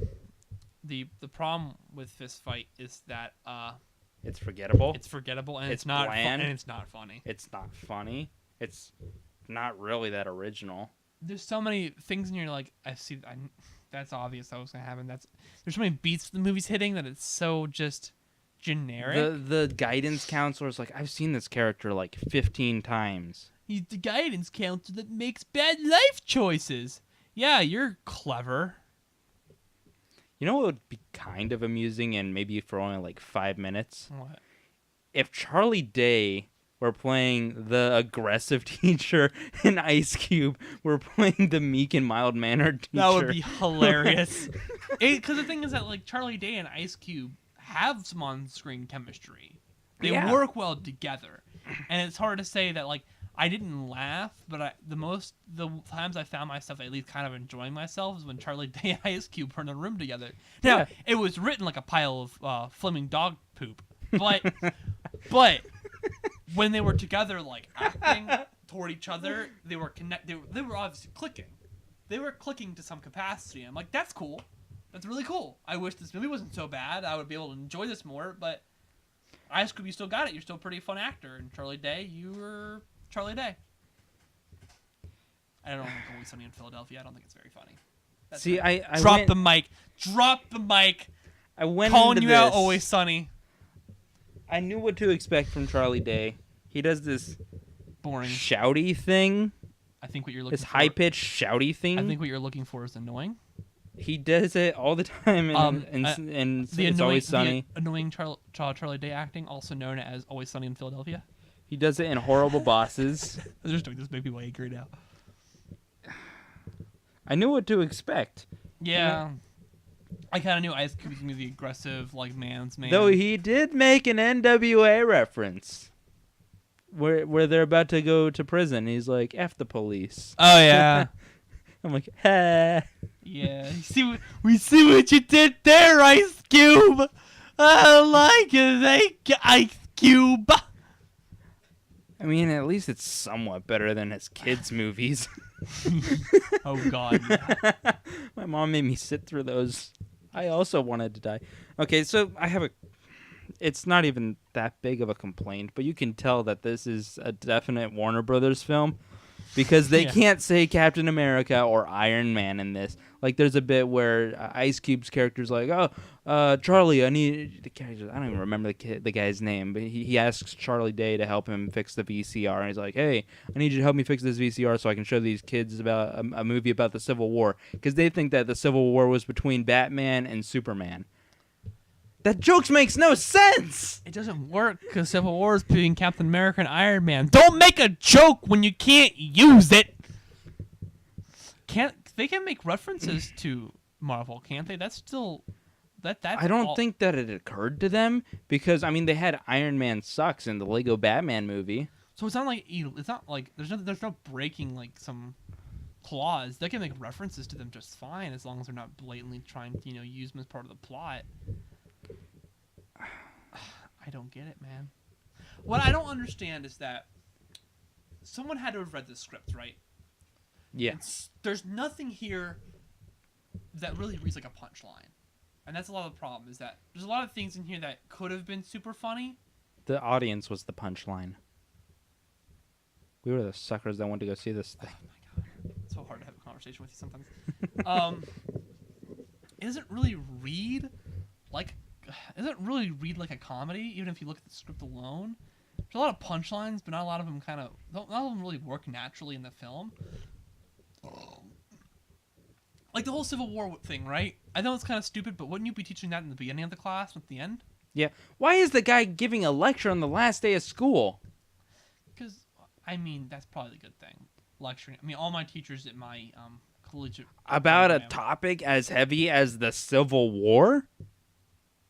Touche, but they all gave topics that were related to us in our... Like, at least lives. Charlie Day's character was given a goodbye speech. Like, words are important, and, you need to make the right choices in life. That actually kind of makes sense.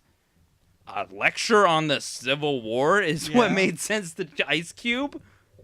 Yeah. I'm sorry. It's not... Well, it is that this movie was horribly unfunny. It was horribly unfunny. It was hard to watch. And hard to say anything about it, too, because it's just so unfunny. It's the fact that I forgot exactly which movie we watched a day after watching it. This is one of the few times we turned on the script and like, crap, what movie did we see? Like, oh, that's right, we saw Fist Fight, that's right. So I was like, I'm like, oh my god, what did we watch again?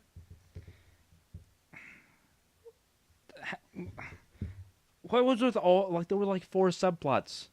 There was more than 4 subplots. And none For of them, Charlie Day's character. none of them were actually like naturally ended. They all just kind of either just ended or had this conclusion that made no sense and didn't work. Yeah. Like the guidance counselor wanting to sleep with a student, and having one that she's been flirting with all semester, and like he obviously shows no interest, doesn't even know who she is. But in the very end, it turns out, oh no, she was right all along. I'm like, that's because I was playing games with you, girl. I swear that was a line in the movie. It was. I'm like, that's illegal, and like you're making it out to be this like cute, funny thing. I'm like, no, it's not. Pedophilia is funny. It's not pedophilia. It's statutory rape. So, I'm like, it's underage. Actually, no, it will be kind of pedophilia because she wants to sleep with them specifically because they're underage. Yeah. That would be pedophilia. With a touch of statutory rape. Well, with a lot of statutory rape. Everybody wins, but not really. I'm 18. I'm no longer a student. I'm like, dude, it's still creepy. It doesn't make sense. Because there's this whole thing where it's like they're trying to cut back on funds, so they're firing teachers left and right. And so Charlie Day's got to interview for his position back, but he's also got to be at his daughter's talent show. But his wife is also expecting to like give birth that day. But he's also getting into a fight with Ice Cube. But wait, there's more. There's also the whole subplot about the redhead wanting to kill him. Yeah, that came out of nowhere and went nowhere. Yeah. There's also something with the drug dealer kid. Screw that kid. He probably doesn't even listen to Metallica. He had a Metallica shirt on. I'm like, no, you don't listen to the band. You poser. He had an annoying voice, too. He wasn't written like a person. What if it turned out to be like one of their kids? He wasn't. Because I know. That's creepy. That is. Can we just take a stop doing garbage day for a second to just point out how creepy that sounds? That's not creepy. It totally is creepy. You know exactly what all their kids look like. I don't know what all of them look like. I just know their names. How do you know it could be one of the kids? I just know what their names are. How do you know? Because they didn't look like any of them. Could have been their kids though. No, James only has one son. There's more. There's more members. There's more. Okay. If I remember correctly, Lars has 2 sons. Just saying, it could be one of his sons. I'm just saying. It could have been a boy with one of the bands. Come on, man. Calm down. Don't give me that look. Don't give me that look. You're creepy. I am creepy. It's okay. I just borderline on obsessive. Borderline? You've crossed the border. You're now in Mexico, my friend. You know what? It works because I'm Mexican. It does. Yeah, fist fight. Not stupid. Not funny. boring. The trailer actually looked. It's like, all The right, well, that trailer could be got kind me of funny. That trailer got me more interested in the actual movie, which is really sad. Yeah, because they're like playing like they got text and it's like the greatest battles of the 20th century, the 21st century. Oh yeah. It's like Captain America versus Iron Man, Batman versus Superman, Ice Cube versus Charlie Day. They're playing O for Tuna in the background. I'm like, okay, we're going over to the top on this. No. And I guess this movie tried to do over the top, but didn't. The kind of the boring way, where everything is crazy and nonsensical, so nothing really feels like it's that interesting. It's not good. I wanted to cry. All right. I had popcorn though. We did popcorn. Or move on from Garbage Day. It's not really worth the seeing. There's probably a good comedy somewhere out that you can go get on DVD instead. Don't waste your money on this film. People laughed at this movie. The theater was pretty quiet except for like 2 moments that got me to giggle. I giggled. I'm like, okay. No, it was there was a lot of laughter. Not in our theater, dude. There was like 2 moments, and that came from mainly me. That's why you probably noticed it. I was sitting right next to you. Like, No, the people behind us. Yeah. I felt guilty for laughing because it wasn't even that funny. I'm just kind of a sucker for certain types of comedy. Was it the mariachi band playing the Rocky theme? Yes. It's not even funny. And I'm like, all right. Dang it.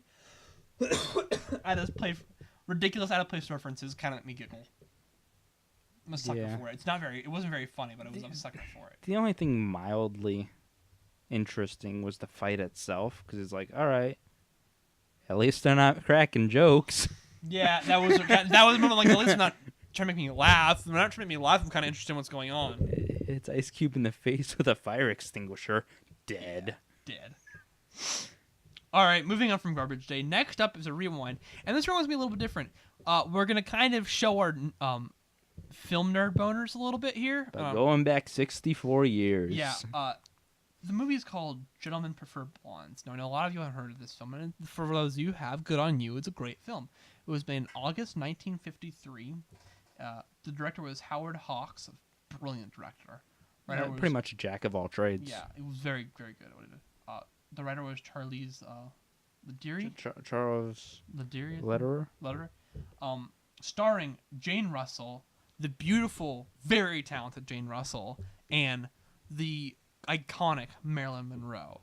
Now, a lot of people know Marilyn Monroe for being a little singer. Everyone knows her. She was an actress. A lot of people just kind of assume that she wasn't a good actress.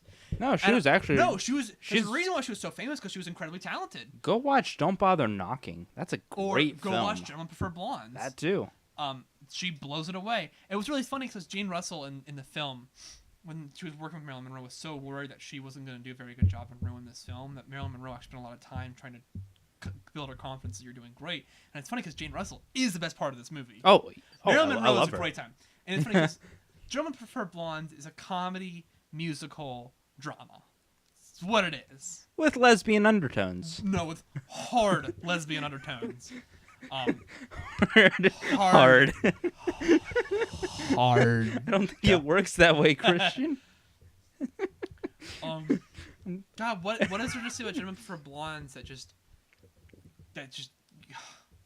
it's perfect. It's a perfect film. It's very entertaining. Yeah, I like it a lot.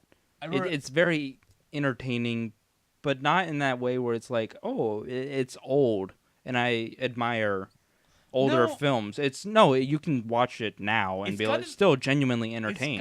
It's really did capture that kind of timeless feel to it, where it's like, yeah, like 100 years from now, it's gonna feel a little out of place, but it's still gonna be kind of funny because the jokes are very like human nature-based jokes. They're very witty. Yeah, and there's like I always like to describe it. It's like Star Wars. Yeah, it's old, and you can tell how old it is, but you kind of lose yourself in the film anyways because it's kind of timeless and kind of entertaining and kind of funny. The songs are excellent. I've got one stuck in my head now. Oh, which one? 2 Girls from Little Rock. Oh yeah, from Little Rock. Little Rock. That's such a good song. For some reason, I always think of the Flintstones. It does sound like the Flintstones a little bit. So real fast, a plot synopsis of Gentlemen Prefer Blondes.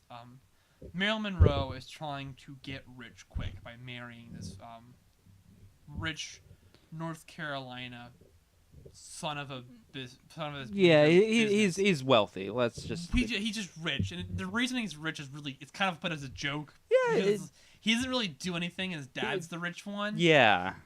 There's a moment in this film where it subtly indicates that. You know, it says, "Oh, she's a gold digger." No, you have to understand, her reasoning is brilliant. I don't want to spoil it because in the end we get to see her talking to his dad. It just turns the tables on you. Just turns the table. Well, I guess that makes sense. It kind of calls you out for being because a lot of people would say, "Oh, she's a gold digger." I'm like, watch the movie, because she turns it on its head and kind of points out the BS behind that, and I thought it was brilliant. The way Marilyn Monroe goes from kiddie playful to just dead serious, and you're like, wow, you're incredibly brilliant for being a dunce. You're incredibly brilliant for being kind of a moron. See, I think it's more a thing that she just kind of like a ruse that she has. Yeah. She's playing a character. But I think the movie makes very clear that Marilyn Monroe's character isn't that she's dumb. She's weak to money. She's susceptible to her desires. Diamonds. For Jane Russell. Oh, and diamonds are a girl's best friend. That's also stuck in my head. Diamonds are a girl's best friend's a great song. But where Jane Russell, it's like the cool thing about this is the movie is built upon their relationship. They both are looking for guys, but the thing is that we never really see them interact with guys, and they both eventually get married. And this whole cool thing of how the whole marriage thing works, like it seems like they're getting married to each other. Jane Russell's character's a little bit promiscuous, and like that's actually pretty innovative for the time period. It's very well done too, to where it's like you can see how they got past the censors. But Jane Russell and Marilyn Monroe, they're obviously interested in each other. The film, it's filmed and written for them to be like a couple, and like friends. Yeah, they play off each other, kind of like The Odd Couple. And it's like you can tell that the movie is trying to push these two as a romantic couple, and a lot of times you kind of believe it, because there's little things like it's like the perfect Marilyn Monroe. She's really smart, but she's kind of susceptible to her to her weaknesses, or her vices, the things she wants. Where Jane Russell has a lot of strength, like she's smart enough to like be able to resist things, but she's not as confident as Marilyn Monroe. So there's like this level of Marilyn Monroe's constantly like hyping up her confidence, making her feel good about herself, while Jane Russell's character is helping Marilyn Monroe's character not get into trouble. Never works. Didn't work at all. No, but she's not really. trying, and it's this really cute odd couple thing, and you can tell how much they really do love each other. So Oh, they dearly. care about each other a away lot. Everything for each other, and it's brilliant. Yeah, the human interactions. If you're not even into musicals, the human interactions. If you want to learn how to write humans, like actual people, take a look at this movie. I've been watching this movie religiously. If I'm trying to learn how to write humans, I'm trying to understand you people. Ring language. I am a human. I am a human. I picked up on something while I was doing my commentary for Superman 3 the other day. You know, yes, it is. Okay. Continue. You know, Robert Vaughn's, his mistress, the blonde, kind of dumb blonde stereotype. Her name in the movie is Lorelei. You want to know what one of her traits is? Well, Lorelei. She acts dumb, but she's secretly smart because she's reading Kant and talking about philosophy and computers. But isn't Lorelei the name of Marilyn Monroe's character? It is. In German for Blondes. It is. I made that connection. Yeah, it's cool. It's a nice little reference. Yeah. And I didn't catch that until the last week. Something that I really appreciate this film is that the musical numbers do a really interesting way of they don't really tell the story. They tell the story's undertones. To where most musical numbers are telling a part of the story, musical numbers really just exist. But what you do is if you read into what the musical numbers are saying, and they read into the imagery and how things are, like it tells the undertone story about these two girls who are in love and who love each other. But it's the 1950s, so that's not okay. And of course, toward the end, they make it very clear that's what they're going for. But at the same time, they're also telling this undertone story about materialism, and how materialism's okay. How it's okay to marry someone for money. And there's this whole song and dance that yes, it's using girls as imagery, as props, right? But they're really happy, and it's this really weird pseudo thing, because on one hand it's disgusting to see these women being used as props, but on the other hand they're enjoying themselves because you know what, they're getting everything they want. Yeah. They have to do this thing, but everything they want. And it's not like they're marrying. Well, it's not like Marilyn Monroe's character is marrying exclusively for money. That's a big factor, yes, but she also has to like the guy. Yeah, he's a nice guy, but a lot of the reasons why she likes him is that he's a nice guy and he's easily manipulative. Oh yeah. Livable. He's like, he'll do anything for her, and she likes that. She likes someone who will do anything for her. But at the same time, he's a nice guy. He's very sweet to her. He treats her very well. So it's level of, like, you can tell that she's got more considering than just that. But she also... She wants the money. She wants money. And it's her reasoning... I'm not going to spoil it. It's definitely worth the watch for that one moment. It's so brilliant because you don't see it coming. You don't see it coming when it happens. You're just like, oh my god, it's an excellent point. I never thought about it in that way. It's good. Watch it. It's a brilliant film with brilliant cast and brilliant design. The other art color is really cool. Every song is fascinating. There's this one song where Jane Russell is just like, I want to have an orgy. Yeah, she's like, hey, I want to have sex. And she's like in a gymnasium or something on a cruise ship. She's in the pool with the Olympic swimming team. Oh, well, she's talking about physical fitness. Yeah. Double entendre. How did that get past the censors? It's so blatant what they're singing about. I'm like, how'd they get away with this? This is brilliant. Oh my god, Howard Hawks. You know, Howard Hawks has never been the most amazing director, but you give him anything, he's gonna make it good. And I think Gentlemen Prefer Blondes is great because Gentlemen Prefer Blondes is a mixture of a lot of things, like Howard Hawks. He's a mixture of a lot of skills. So this movie really plays to his strengths as being able to take different elements and build this really, really cool narrative and story out of it. And what's really cool about it is that Howard Hawks is I really do think this is Howard Hawks at his best because he's not confined to one way of telling the story. He has these multitude of between comedy, drama, musical, suspense. He's got all these different things he's allowed to play with. He tells a cohesive story, narrows it down, and does this really interesting way of doing it. So it feels like Howard Hawks is a room to play.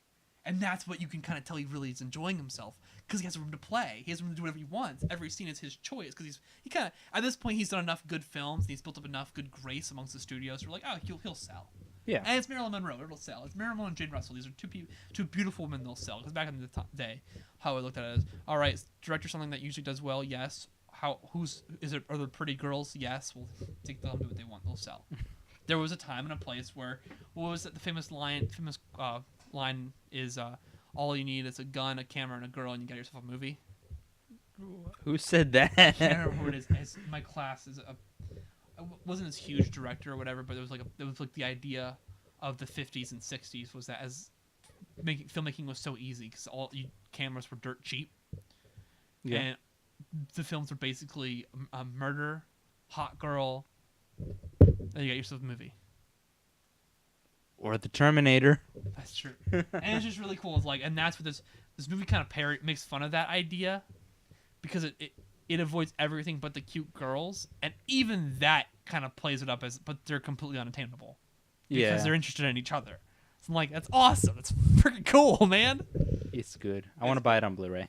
I've been looking for it. I can't seem to find it, and it really upsets me. I have to look on like Amazon or something, maybe. It's like that and the Bicycle Thieves I want to buy. But I could buy Bicycle Thieves online. I just don't. Yeah, I have a copy. I know you have a copy. One of these days, he's jealous. One of these days, we're gonna do a really, really, really old film, like old, like World War I. Oh, please. Time period, like not taking place, but filmed then. I want to get M on Blu-ray. Yeah, that'd be awesome. Listen to us. I know.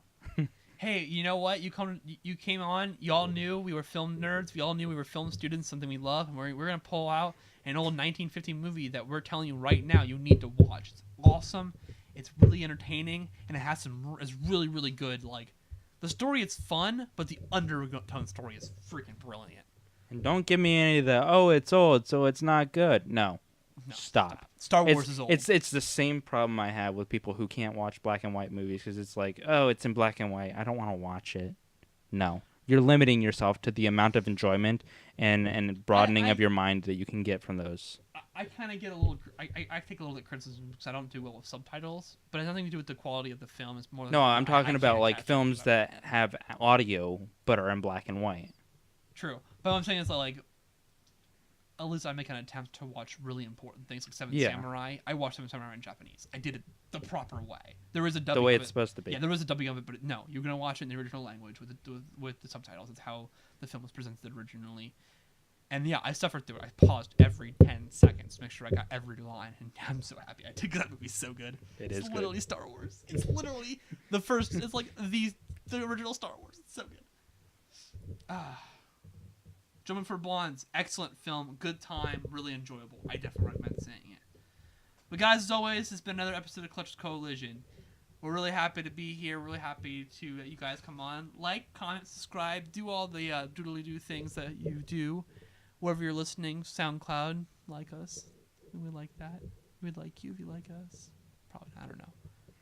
PodOmatic, same thing, like and comment. And YouTube, same thing, like and comment. Tell us what you think. Tell us what you want to do. You know what? With the Rewind, we really are open to any suggestions. At all. Yeah. We'll take anything.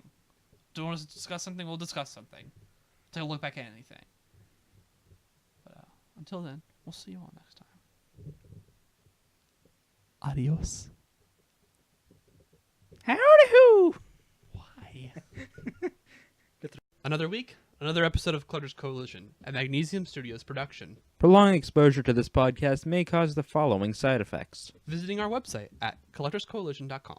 Listening to us on SoundCloud, PodOmatic, and iTunes. Subscribing to our YouTube channel. Following us on Twitter at Collect Coalition. Following us on Instagram, Tumblr, and Facebook at Collectors Coalition. Bouts of extreme depression. Uncurable explosive diarrhea. Not being able to grow up past the mental maturity of a 3-year-old. But in all seriousness, thank you for listening, and we love you all. And remember, stay nerdy, my friends.